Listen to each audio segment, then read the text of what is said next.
សម្រស់ល្អឯធ្លុះធ្លាយបាក់បែកអស់ក្តីសង្ឃឹមទុកសោកដិតដាមបាត់ស្នាមញញឹមទឹកភ្នែកក្រលឹមពុះជ្រែកក្នុងថ្មប្រហែលលងកប្រឹងឈរស្រណោឃើញខ្មែរក្រៀមក្ររស់បាត់អំណោស្នាមញញឹមប្រមលែងសំបាបោ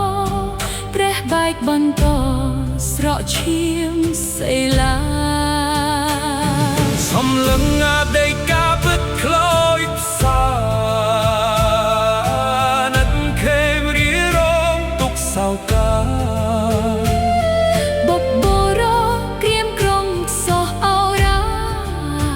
បាត់ក្តីអស់ចាយហាក់គ្មានពន្លឺក្រោកឡើងកូនខ្មែរស្អាតជាតិមានភូមិ